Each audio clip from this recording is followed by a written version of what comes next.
Hi, everyone. Dale Pinkert here on TradeGateHub.com, and I have the great pleasure of being able to talk to Jerry Gray again. We've spoken before. Jerry, great to see you. You look good. Look like you've probably been traveling around on your bike in China.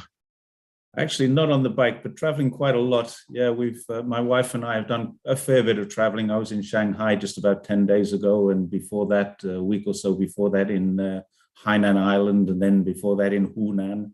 So yeah, quite a bit of traveling. Yeah. All right, so let's pick it up where we left it. And last time you and I talked, there was still lockdowns in China, zero COVID policy, which you were in favor of, because you said that the government placed more value on human life than business. And obviously some of the population in China disagreed with you, or was that propaganda that we were seeing with the demonstrations in Beijing and all across the country? There was an element of both. There's no question about it. Some people were getting ticked off, for want of a better word, with the lockdowns. Let's put this into a perspective. Shanghai was 25 million people locked down. That's huge, obviously. That's the population of Australia. So right. That's a big thing. It's half the population of the United Kingdom. When that happens, that's huge. But what actually people didn't know about was Shanghai. It's on the coast. So the east side of Shanghai borders the ocean. The west side, the north and the south, are all Jiangsu province, where 84 million people live, and they were not locked down. So the perspective needs to be viewed in China scope.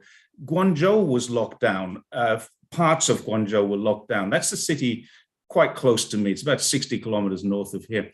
And that was, parts of that were locked down, and it affected about 18 to 20 million people.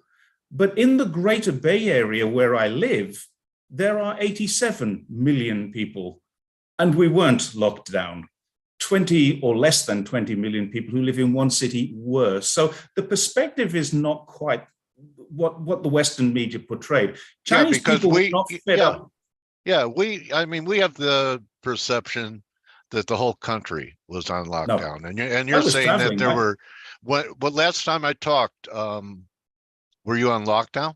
I believe, we talked about you were in favor of the zero COVID policy.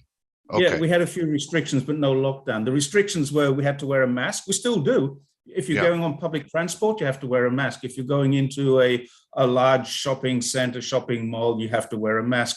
And people are still wearing masks because they just got into the habit of it, I think. I think what really happened here was the real perspective. In some local areas, there were some, not many, but some disturbances. There were some issues. Now, when you saw those protests going on, there were two aspects to those protests. One of the aspects was that people are fed up. People were fed up. They'd been told to lock down for 3 days, and then it went on for 2 weeks and into the third and fourth week. And they were saying, well, when are you going to let us out? You said 3 days, 3 weeks ago. That was what that was about. Then there was some kind of manipulation going on. There were people, and this is a fact, this is now a proven fact, there were people coming from Hong Kong and from Taiwan. Their accents give them away. And they were protesting and saying that China is ready for government change. And there's actually recorded video of this where people, this has been on CNN and BBC, where people are saying, what are you talking about? We don't want government change. We just want the end to these lockdowns. And the lockdown was local. It was a certain area in Guangzhou. Shanghai at this stage was out of lockdown. And don't forget, there was a whole year, 2021, when nobody was locked down ever. I traveled extensively. My wife and I went on a 7-week bike ride through Guangxi and up to the border of Guizhou, which is 700 kilometers from here. And we cycled. There was no lockdown. There was no restrictions. There was nothing. So for a whole year, nothing happened. Now, that's something that people forget. China had restrictions right at the beginning. Once those restrictions were eased at the beginning of 2020, then there was nothing. There was no lockdown again until halfway through 2022. And then it was sporadic and it was localized. We had one case in our city and they locked down one street, not the suburb, the street, just the street. And by sheer coincidence, it happened to be a street I was going to because my friend owned a pizza restaurant in that street. So that was just bad news. He contacted me and said, don't come. If you come, you won't be able to get out. That was the simple fact. Well, I was actually on a bus. You wouldn't have starved. You would have eaten good for a while. He had a good freezer. Yeah, we would have been okay. Yeah. Comfortable pizza shop too. He's an American friend. Unfortunately, he's left now. Oh, interesting pizza where you live. So why don't I shift gears a little bit to some of the things I read in your stream. And it's, very interesting that Blanken is going to come to China, while at the same time, I believe it's McCarthy that's planning a trip to Taiwan. Yeah. Huh? Yeah. Okay. And I like that Blanken's going. Which of these is going to happen first? I think if McCarthy goes to Taiwan, and they say that the Pentagon are preparing this. Now, I believe my understanding was when Pelosi went to Taiwan, the Pentagon advised against it. But of course, you don't usurp the Speaker of the House. So the Pentagon went along with orders. If McCarthy goes to Taiwan, I suspect that one of the steps that China will take will be to say to Blinken, well, we're just not going to bother meeting with you. And then America can say, Secretary of State can say, we're trying to meet, we're trying to have dialogue, we're trying to do everything right. And China is saying, we don't want to meet with you. And I think that's what might be in their minds right now. It's poking in the eye. China refers to it as salami slicing. They're taking one step at a time on the red line, not quite over the red line. I think Pelosi was a step over the red line, but the real red line is independence for Taiwan, and it simply isn't going to happen. China is not going to allow that to happen. But people say China's aggressive about it. No, they're defensive about it. Would you like to have Hawaii taken away from you? That's what we're talking about here. And it's just not going to happen, is it? Okay. Take Alaska away, take Hawaii away. That's what, if Americans really think about it, that's the aspect that we're looking at. Would America sit back and say, it's okay for Hawaii to have independence and China to support that and pay for that and visit them and give them money and advice and military training so that they could do it? That's exactly what is happening here.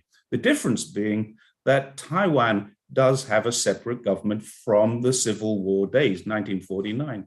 That's the only difference, but it is Chinese property. Well, that's a pretty big difference. It was their choice to form the kind. They lost the war. It was a retreat, not a choice. Right. It was their retreat, but after the retreat, they, believed in self-determination, right, for them. On that, in their retreat, they formed a different system.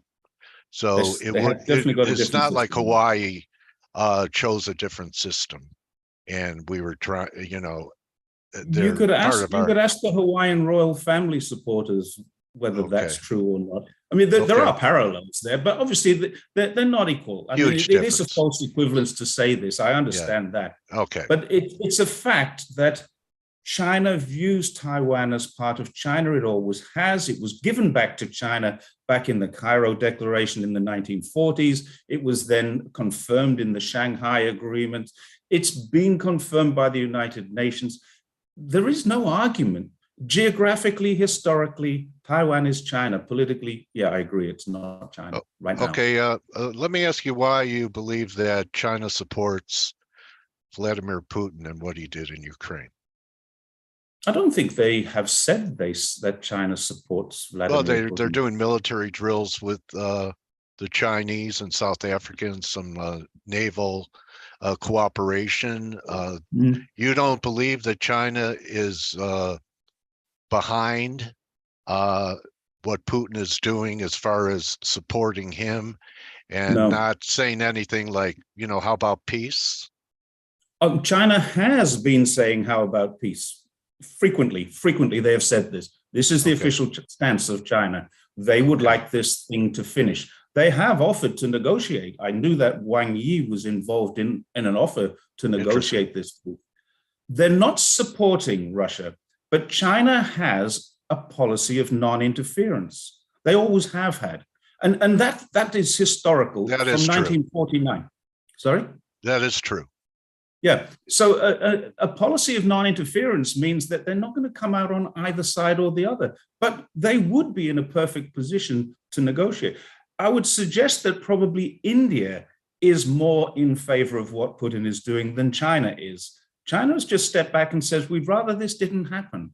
There's never been support. There's no military support. There's no financial support.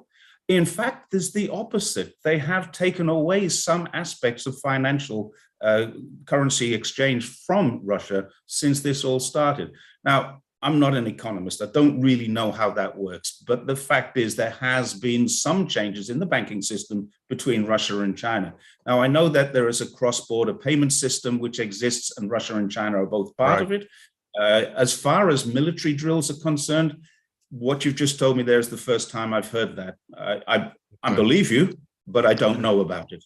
I can't speak for that at all. Okay, so why don't we talk about some good news? And you're tweeting about the new year. You're the rabbit. What's the rabbit symbolize? Peaceful. It's very peaceful. It's friendly. It's cute. It's happy. It's a good year. Okay. A lot of people would like their baby to be born in the year of the rabbit. And I've got some friends who say, oh no, they're too timid. I wouldn't want my baby to be born in the year of the rabbit. But some people are saying, I'd love my baby to be born this year because it's a loving, caring kind of symbol. It's a good symbol. My wife is a tiger and I'm a dog, and apparently we're quite compatible. Oh, okay. Yeah, I've been called worse. So than a dog. So Jerry, when you go on Twitter with a pro-China stance, you do get called worse than a dog. That's for sure. Oh, I'm sure. When you go on Twitter with a pro-China stance, yeah. Yeah. So how do you handle those slings and arrows and trolls and haters that come at you? Do you block them? You just ignore them? What do you do? I block a lot. I get a lot of people asking me questions and I'll respond. And then some of them, they're not asking in good faith, but I respond in good faith. And when I get the response back, I get, so I won't repeat them on this because we're live streaming, but I get some pretty nasty ones. Yeah. And I basically I do block. If someone just calls me the page shill, the CCP mouthpiece, they're just going to get a block. If they come at me with a question, a genuine question, what do you say about this? There's usually a very good response to that, and I'll tell them. And then they'll come back at me and say, I never knew that, or CCP shill, how much did you get paid for that answer? Stuff like that. Okay. All right. I can't win with those. No. So yeah, I'm fairly active with my block button. Okay. So yeah, that's one way. I think a lot of people just have too much time on their hands, and they can only rationalize their existence by attacking others. So maybe that's what it is. Also, I mean, probably they don't realize this. I came on Twitter about 3 years ago. In China, when you are 60 years old, you don't get a working visa anymore, unless that you fit special circumstances. I'm nothing special, so I retired from my job, and I've been on Twitter and YouTube and things like that. Only the last year or so in YouTube, but Twitter I've been on for 3 years. And people say, how did you suddenly appear on Twitter with all this free time? It's called retirement. That's what I do. This is my hobby. It's how I spend my time. Yeah. Were you fortunate enough to buy Chinese equities about 3 months ago? They came out of the year of the rabbit. They were these rabbits can jump, and they've outperformed every other bourse globally. Did you advise your followers about buying them? You know what? I work with Mike Venezia, who was ahead of the curve in buying Chinese stocks when people said don't touch China. So a smart guy who realizes that opportunity is not political. And there's a very, very large group of smart guys. And the money guys who are smart, the hard-nosed business people who understand what's real in life, are bringing money across to China for stability. There's a lot of German businesses, there's a lot of American businesses. They're bringing money into China. They're building and developing inside of where I live, the Greater Bay Area, huge development, massive direct foreign investment. And all through COVID, it's never reduced. It's continued to grow. Direct foreign investment is at an all-time high, and a lot of it is American, a lot of it is European. Some of it comes from the Regional Cooperation Partnership, the RCEP. That's the Regional Cooperation Economic Partnership, which is around this area: Vietnam, Cambodia, Laos, Right. Brunei. There's a few others in that, but that's been very, very good for China's, for this area in particular. And it's quite interesting to watch how much direct foreign investment is coming into China. Because you know what we hear, that there's flight capital from China, and people getting money out of the country. They're buying real estate in Turkey. They come with suitcases full of cash to buy U.S. real estate. That's what we hear. Is that, or is that something you're hearing? Because that's something that you read about. That's something that's out there. The narrative's it does seem out there. Unlikely, because every single port, every place where you cross a border in or out of China, your bag goes through an X-ray machine, going out and coming in. Yeah, it'd be pretty tough. If you're leaving here with bags of cash, I'd suggest that's probably not true. Okay. You'd get caught. Okay. Yeah. I don't know if there may be ways around it. Maybe it's crypto. And I wanted to ask you, because I want this clarified, okay? Because I talked to someone else who kind of straightened me out the other day, I think it was Monday, that when China banned Bitcoin, okay, you were still able to own it, but not allowed to trade it. Are you clear on that policy of Bitcoin in China? No. Bitcoin to me is what I used to call white man's magic. It's just stuff I don't really get. I'm not a financial trader. I'm probably not the best person to ask us this. My understanding is that if you have Bitcoin, you didn't hold it in China. You could do whatever you wanted outside of China through a VPN, and that wouldn't affect it. But from my understanding is, if you had Bitcoin in China, you had to divest yourself of it. And I don't think it is still in China. They are launching a digital RMB, and that's been in the test phase for about 2 or 3 years now. And I'm fairly certain that COVID slowed things down with the testing of that. And I think that'll be out soon. When that comes out, then we'll see a lot of currency exchanges in that. That is a great segue, because there are people here in the US, this is happening globally. They're called CBDCs, central bank digital coins.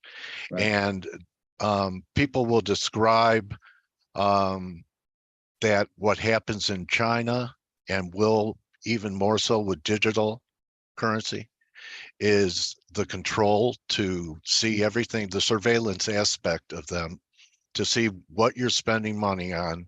That it, like, say, for example, I was on a CBDC, and I took a trip to the liquor store and bought 5 bottles of tequila, a couple of packs of cigarettes, and then I went to the marijuana dispensary, and the government saw where I was spending my discretionary income, that if it wasn't woke, correct, that my social credit score would suffer. And okay, well, there's 2 aspects here, Dale, that probably we should discuss. First of all, social credit score doesn't exist in China. This is a myth of Western media. There is no social credit score in China. I've made a video about this as well. The social credit score in China, that you have a credit score the same as everybody else has. You can get they call it social credit on I think it's Alipay, where if you achieve a certain number of points, then you don't need to pay deposits for hotels, for example, because you're trusted. Every aspect of the social credit score that does exist, and there's not one. There are thousands of different things. every aspect that I've looked at is beneficial to society. Now, that's the first thing. So the word social credit score is not a real thing in China. Yeah, it's got a negative You can't- connotation in the West, obviously. Correct. You can go to a liquor store. They do have them here. But if you wanted to buy 5 bottles of tequila, you could go anywhere and buy 5 bottles of tequila. You can go to the corner store. You can go to a service station. You can go anywhere you want. And it's just recorded as a cash sale on your phone. It's not recorded as 5 bottles of tequila. You can't go to the marijuana shop. We don't have such a thing here. It's completely banned. And it really is very seriously banned. Any foreigner caught serves a 30-day imprisonment and then is deported immediately after the 30 days are up. So bang. Well, that's pretty lenient compared to Russia. Well, I saw what happened to your Brittany Griner. Yeah.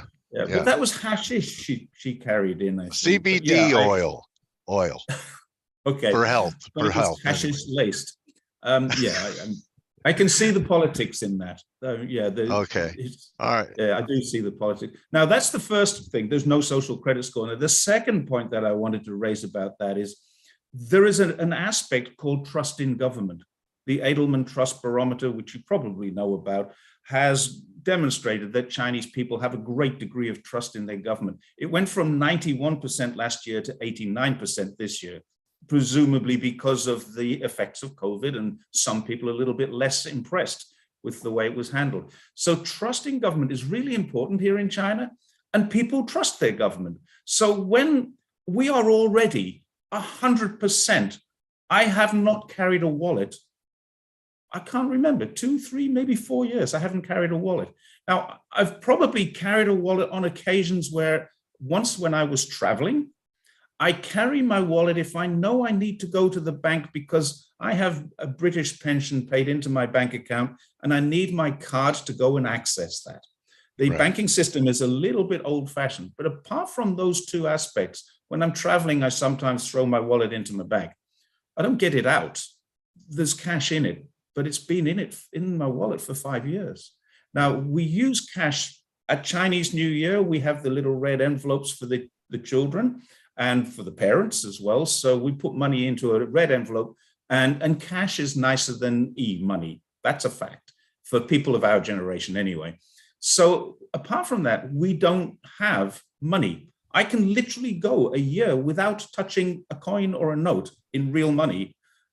And that probably indicates that my government, or the government, not my government, the government here could stop me at any time they wanted. They could do whatever they wanted. Exactly. But we trust them not to. There's the difference. The trust in government is very high. Now, I do get when people say, if they have that, they can control us. I get that. I 100% agree with it. But aren't we already that much controlled anyway? Unless you've taken yourself off the grid and out of the matrix, as it were, you are already fully controlled. They know where you live. They know what's your social security. They know how much tax you pay. They can stop you. They can close your bank accounts. Look what Canada did to the protesters. Yeah, that's what Canada did. They did exactly what you're suggesting that China could do, but China has never given any indication that it would. And the Chinese people trust their government so far not to. And that's a fact. 89% trust in government from the Edelman Trust Barometer, which only came out about 10 or 12 days ago, early in January. Okay, go ahead. Compare it to the US. What's our number? I didn't look. I'm sorry. I can't believe you don't have that ammo. All right. Well, I guess lower than 50. I guess. Okay. So especially with what's been happening lately here in our country, we're so divided. So tell people. I'm a little worried about your country in 2024, to be quite honest. That's another topic. Let's move on. No, that's okay. You know what? Let's carry on with that because tell us what specifically the worries are. There are worries in this country as well that, we're moving towards authoritarianism or the other way, the extremes. just like happened prior to other revolutions, are growing and growing, and That's there's no the one worry. in the It's middle. the extremes. Yeah. Okay. You aren't moving towards authoritarianism. You're already there. There is no question about that. What you haven't done is realize that you're already there. Now, I can give you some comparatives between China and America. For example, China, according to Wikipedia, China has the second highest, largest prison population in the world. And that's probably true. The second highest, with 1.7 million people in Chinese prisons. Now, think about that. At the moment, the United States has 2.1 million people, but it has one quarter of the population. Yeah. Yeah. So you are 4 times more likely to be in a prison in America than you are in a prison in China if you're a citizen of either country. Chinese police have not shot anyone since 2018. America probably haven't shot anyone since, let me check my watch, probably 15, 20 minutes. They shoot 3 people a day on average in America, 1,000 people a year. And is that because we have guns? We have guns and the Second Amendment. And do the Chinese people have firearms? They don't have firearms, do they? But they do have knives. The police, some of the police have firearms. There's a people's, they call it the Don't bring a knife to a gunfight, Jerry. True, okay. True. But you see my point. You have your Second Amendment and it allows you to use guns. Now you have a police force that needs to be quasi-military. You have police officers in Humvees turning up for protests. You have police officers in full riot gear with long sticks. We don't have that here. Now, I'm sure they do have it, but you don't see it. When you're watching the protests back in late November, early December, did you see any police officers? I saw guys holding shields and they look pretty suited up to me. But shields are not quasi-military. They don't have Humvees and armored cars in the police service in China. Okay. That's the difference. So if you're thinking about where you are, and I put out a video today with a really interesting little comment that I found. You have a law that says you can't be a member of the Communist Party of USA. You have that law since 1954. Now, that law has never been repealed, although many people would say First Amendment, free speech, we could fight that. And some states have allowed the Communist Party of USA to create organizations. So the Communist Party does exist, but there is a law against it. Now, if the Communist Party ever gets big enough, and socialism seems to be a popular movement, if that ever happens, the younger people, then that act will not be repealed. It will be brought out and used. Now, at the same time, because of your First Amendment, you've never, ever, ever legislated against the Ku Klux Klan, who have an ideal of hatred and supremacy. That's their target. That's their goal. Now, surely, if communists aren't hating people, they're not causing revolutions. I mean, yeah, communists do have revolutions, but the America will never have a communist revolution. It's just 2 independent-minded people. It's never going to happen. You could have socialism. That could work, but I don't think it would work very well in America because of the nature of your culture. You're more individualist than you are communal, and that's a fact. And that's why communism isn't something that America needs to be afraid of. You'll never have it because of your culture. But you don't have a law to stop people joining the Ku Klux Klan that only has really one purpose in life, and that is to be white supremacists. But you do have a law to stop people being socialists. Wow, that's something interesting that I found out. And this is absolutely true. This is true. That's why I bring you on. Because, these things you say to people that, because I didn't know that, okay? I didn't think about that. And when, it's great to have a counter view that anywhere you live is never going to be utopia. And that there are always challenges with every system. And I'm sure your system has them too. It's not nirvana in China, is it, Jerry? No. It's not. There are a lot of things that I could complain about. One of the biggest complaints that Chinese people have is the hukou system. The hukou system is the household registration, and it's not a very portable system moving from one city to another. And this is the population that has the largest urban migration in history. Yeah. And those people are not registered to live where they work, so they don't have the benefits of free education and things like that. So the hukou system needs badly revamping. That's something that I would suggest is probably the most important thing, the hukou system. The banking system, this is part of the reason why I don't think that you would have people leaving China with suitcases full of money, because it's impossible to get money out of China without proper authorities. You can't even get money out of the bank in large amounts I was anymore. going to bring that up. They have they have withdrawal limits everywhere. Yeah, your bank ATM has a withdrawal limit. Now it's interesting because I have a limit of 5,000 RMB, which is less than $800. But I can take my card out and put the card back in and get another 5,000 RMB. Then I can take the card out. You do that before you go to Macau? No. Have you ever been to Macau? Have you ever been there? Many times, yeah. All right. Of course, yeah. It's only 60 kilometers, 70 kilometers away. It's very easy to go there. It's almost a bike ride for you, but there's a body of water. No, there's no water. Macau's a peninsula. You don't even, I've never taken the bike into Macau, but on my first long bike ride, if you ever go into finding images from that, we actually started it at the border of Macau, because the bike ride went from the border of Macau to the border of Kazakhstan. So we called it border to border, and we started at the border of Macau. So you can just literally walk across with your bike. But Macau's not a very good place for riding bikes. It's very crowded, small streets. It's not very safe. Yeah. Well, you know what? We'll wrap it with casinos, because I would tell people to take the gamble, to keep an open mind and listen to what you have to say. And you have a conversation and not an argument with you.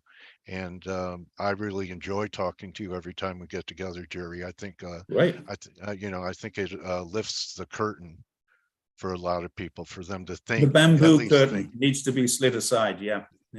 I think there's the problem with most Americans that I talk to, not all for sure, most Americans that I talk to, when I talk to them, they say, wow, I never knew that. Nobody's ever told me that. And that really is the problem. You are being misinformed. That's all it is. You're misinformed for a very good reason. They want you to believe bad things about China. Now, many of the things you read and see about China were probably true 40, 50 years ago. They're just not true now. It's a very, very open community and society. And what you're describing, Jerry, that's happening now in our country and also in Europe, many parts of the world. George Orwell was not Chinese. And he wrote about this a long time ago. And it wasn't just going to happen in China. It was going to happen. Three continents. He had 3 continents. And he's not far wrong, except I think that what he called Oceania would probably be part of America. And it really, Europe, America, Oceania, and Asia, that is what he wrote about. And it's not that far away, really. Yeah, he was insightful. So thanks for sharing, knowledge with us and a look from the ground in China. And I wish you and your countrymen the greatest success in the reopening. And I hope for peace, and we need each other economically. And we need each other economically now. We're very interconnected, and I hope that reason reigns. Me too. I'm with you on that, Dale. Thank you very much. All right, my friend Jerry. Let's do it again sometime. All right, we will, Jerry. All right. Thanks. Happy Year of the Rabbit, buddy. Thank you very much. Xinyan Kuai. See you next time. All right. Thank you, Jerry. Xinyan Kuai. Happy New Year. Happy New Year, buddy.